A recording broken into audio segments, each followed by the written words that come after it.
চোখের সামনে যে এমন একটা ঘটনা দেখবো কখনো কল্পনাও করতে পারিনি।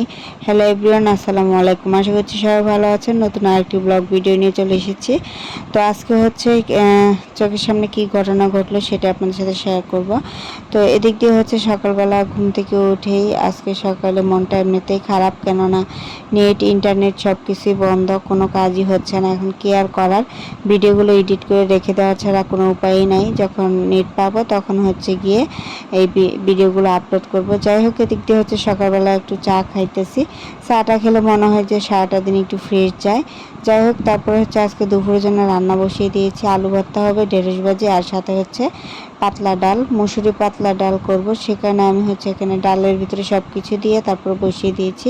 এদিক দিয়ে হচ্ছে আমার ভাজিটা কমপ্লিট। তারপরে হচ্ছে গিয়ে ছাদে এসেছিলাম কাপড় নেওয়ার জন্য। তো ছাদে যখনই কাপড় নিতে এসেছি, কাপড় শুকাইতে দিতে আসছি, এমন টাইমে দেখি যে হেলিকপ্টার যাচ্ছে। তো হেলিকপ্টারের পিছনে আবার যে পানি নিয়ে যায় ওরকম করে যাচ্ছিল আর কি। তো ভাবলাম যে কী ব্যাপারে হেলিকপ্টার যাচ্ছে, এদিক দিয়ে কী ঘটলো না ঘটলো। পরে ভাবলাম যে নিশ্চয়ই কোনো জায়গাতে আগুন টাগুন লাগছে, তা না হলে তো হেলিকপ্টার যাওয়ার কথা না।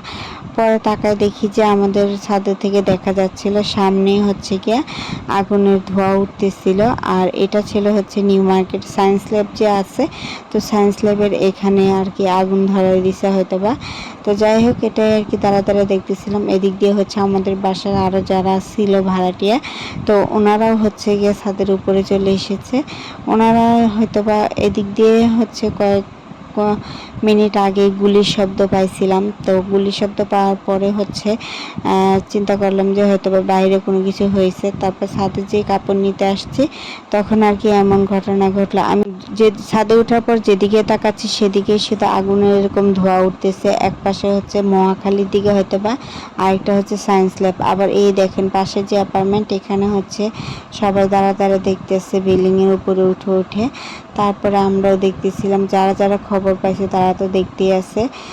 খবরটা হয়তো বা আরও আগেই ছড়া যাইতো, যেহেতু ইন্টারনেট বন্ধ আছে, তারপর হচ্ছে মোবাইল ডাটা সব কিছু অফ আছে, সেই কারণে হচ্ছে অনেকেই খবরগুলো পাচ্ছে না। শুধুমাত্র ডিশে চলতেছে, ডিশ ছাড়া আর কোনো কিছুই চলছে না। যাই হোক, আবার ওই দেখেন ভাইয়াটা কোথায় দাঁড়িয়ে দাঁড়িয়ে ভিডিও করতেছে। দেখলাম উনি একাই ছাদের ভিতরে, একেবারে ছাদের টপ ফ্লোরে উঠে গেছে। তো দেখেন আকাশটা কিন্তু কত সুন্দর ছিল, এমন সুন্দর আকাশটা। তো কালো ধোঁয়া দিয়ে আর কি ছেয়ে যাচ্ছে। তো দেখেন ধোঁয়া মনে হচ্ছে আরও বাড়তেছে। কতক্ষণ পর পর আয়সা দেখি যে এরকম বাড়তেছিল। তো ভয় তো ইদারিং বাহিরে যাইতেও ভয় করে। তো এদিক দিয়ে দেখেন আমরা হচ্ছে ছাদে যে কাপড় নিতে এসেছিলাম, তো এগুলো শুকিয়ে গেছে একেবারে। তো এখন বাসায় চলে যাব। বাসায় আসার পরে হচ্ছে এখন ছিল হচ্ছে সন্ধ্যা টাইমে। তারপরে হচ্ছে আমি বলতেছি, বয়স দিচ্ছি যখন আমি বলতেছি সন্ধ্যাবেলা, ছেলে আমার বলতেছে রাতের বেলা। যাই হোক, ছেলেটাই রাইট হবে। তো রাতের বেলা আর কি এখন কি করব, এখন হচ্ছে গিয়ে ভাবলাম যে ওদের জন্য একটু কেক বানায় রাখে, তো সকালে নাস্তা হিসেবে খেতে পারবে। তারপরে এই যে একটা কেক বানালাম, খুবই সফট হয়েছে কেকটা। সফট হওয়ার কারণে হচ্ছে আমার মেয়েও খুব পছন্দ করছে। আমার মেয়ে এমনিতেই কেক পছন্দ করে, যেহেতু নরম তুলতুলে হয়। আজকে যে কেকটা বানাইছি এটা ছিল হচ্ছে ভ্যানিলা কেক, আর আমার ছেলে হচ্ছে বেশিরভাগ পছন্দ করে চকলেট কেকটা। তো যাই হোক, ওকে আরেকদিন একটা বানাই দিব। তো আজকে বললাম যে এটাই আজকে খাও। তো যেহেতু গরম গরম আমি কাটতেছিলাম, তাই হচ্ছে আমার ছেলে বলতেছে আমাদেরকে দাও, আমরা হচ্ছে হ্যাপি বার্থডে বলবো আজকে এই কেকটা দিয়ে। তো ওরা তো এমনিতেই অনেক খুশি। আর এই কেকটা দেখেন অনেকটা সফট হয়েছে। মাত্র একটি ডিম দিয়ে এই কেকটি বানিয়েছি।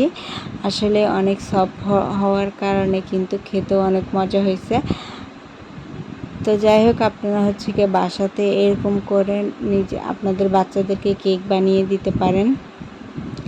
বাইরের কেকগুলো কিন্তু বেশি একটা ভালো হয় না, তবুও কি করা, মাঝে মধ্যে তো বাইরের জিনিসপত্র বাচ্চাদের খেতে দিতেই হয়। ওরা দেখা যায় ঘরের জিনিসের থেকে বাইরের জিনিসগুলোই বেশি পছন্দ করে।